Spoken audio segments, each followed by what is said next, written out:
Happy New Year, folks. And if you happen to catch Rishi Sunak's wooden performance in his New Year's message to the public, then my commiserations. He looked like he'd borrowed one of Keir Starmer's many union flags and got it stuck somewhere painful just before he went on air. He started by saying he hoped we'd had a happy Christmas, when for many the cost of a bag of sprouts was beyond our means, let alone affording the energy to cook them. And he's still got people living on the streets in ever-increasing numbers. But hey, if they can't afford electric or don't possess a TV, then they won't have seen him anyway. Which would have been a small win for them, even though they wouldn't know it.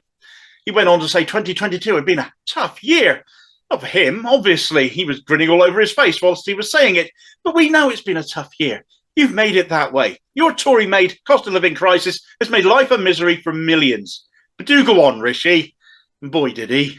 He talked of coming out of the pandemic and then Russia launching a barbaric attack on Ukraine. Now, I have problems with this, several of them, in fact. The pandemic isn't over, Rishi. It's never ended. The media simply stopped talking about it, despite some seriously scary developments happening in China just now, to the point you, just yesterday, on the day this speech went out, no less, implemented travel restrictions requiring a negative COVID test before people from China come here, since this new variant is a particularly good vaccine dodger.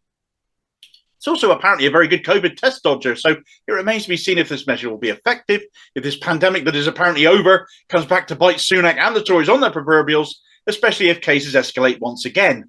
They are already on the rise. He also invoked the Russia-Ukraine war. Of course he did. How could he not? I really do think the Tories are trying to turn this into a Falklands moment for them to turn the tide in the polls as they remain behind the cardboard cutout leader of the opposition, Sir Silent Night himself, Keir Starmer. The trouble is they can't put boots on the ground, so they just throw money we apparently haven't got at Ukraine instead. But of course, this was also the very reason they needed, in Sunak's words, to get borrowing and debt under control. No, you haven't, sunshine. Whilst you lot were showering Zelensky in cash, your party put Liz Truss in charge of the country, because to them, she was preferable to you. And in fact, you know, if you hadn't been crowned Prime Minister after her, without a rival, without a single vote cast for you outside of your Parliamentary Tory Party, you wouldn't have the job now either. Your own party don't like you, Rishi, and to anyone watching this, you can decide for yourselves what exactly it is about Sunak that they don't like.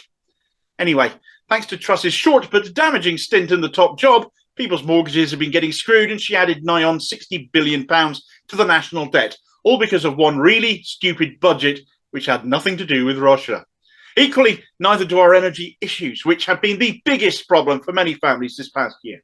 A toothless regulator in Ofgem, which only oversees the supply side of the energy market, where profits are relatively low, has been the focus of our media. But the vast majority of the profits we know these companies have been making, record-breaking profits, are made in production and supply. And when many companies like Shell, for example, are producers and distributors and suppliers, they extract the oil and gas, they sell the oil and gas, and are themselves suppliers of oil and gas. So when they say they are buying energy at inflatedly high costs, who exactly are they buying it from, if not themselves? Are they not setting their own prices here? Record-breaking billions in profits. It's not hard to see why, and it's at our expense. Renationalise the damn lot. There's my New Year's message. Anyway, tough decisions made means the most vulnerable can be helped, Sunak said. And yes, he did that by making all of these extra payments to help people with their energy bills. But this cost of living crisis has hit so many, so hard, in so many different ways, that if you were lucky enough to get extra money, many used the money they had set aside for their electric for food or other debts instead.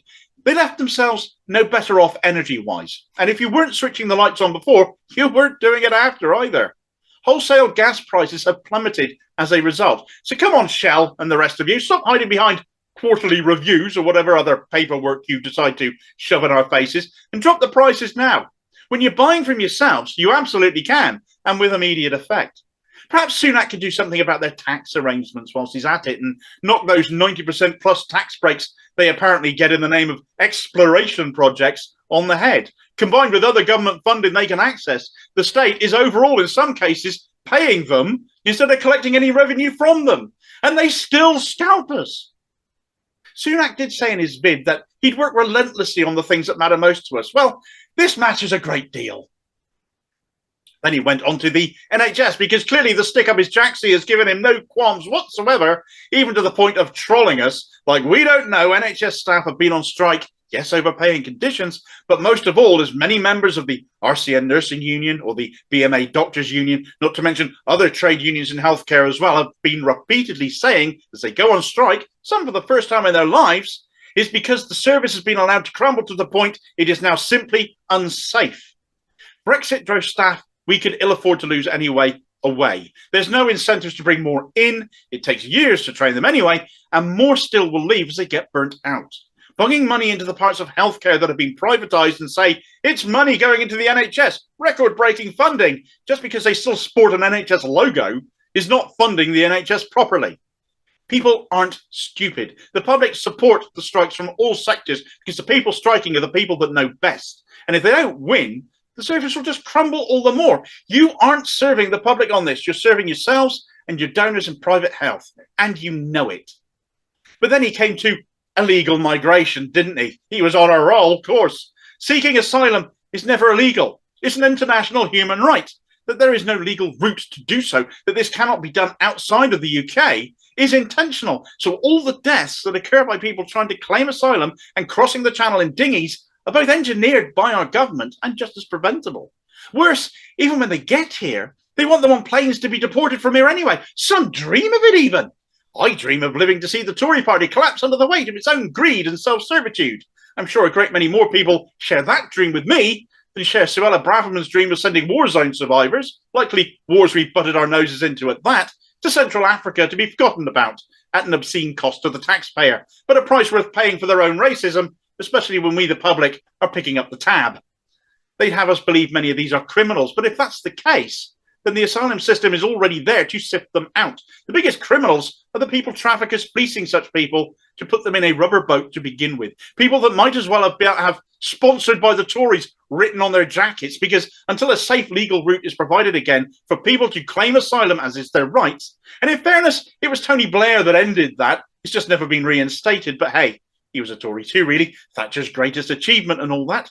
But you're never going to finish the traffickers off until you fix this system properly and in the interest of people. Going forward into 2023, Sunak wants to defend freedom and democracy, he says, as he makes protests illegal when inconvenient, the very point of a protest. He has made it harder to vote because his party will lose the next election if they don't try and rig things a bit by disproportionately denying demographics who tend not to vote Tory the ability to vote for someone else. And come the end of this year, a bonfire of human rights and workers' rights awaits as the retained EU Revocation and Reform Bill comes into force, abolishing your statutory rights to annual paid leave, the Working Time Directive, equal pay, parental leave, and more. Another Brexit win there, folks. And as if he couldn't rub salt in the wounds further, he goes and tries to sell us the coronation, of which we don't need one. It's going to cost tens of millions of pounds whilst people are in abject poverty, going cold and going hungry, and the out-of-touch angry Truss are about to crown king, even though he already is, when offered a cut-price crowning, turned it down and apparently said, no, I want the works, or words to that effect. If that doesn't sum up 2022, I don't know what does. The rich got richer, the poor got poorer, and those in charge are still telling us to suck it up. 2023 looks set to be more of the same. You'd better stay tuned, because I'll definitely have plenty to say about all of that.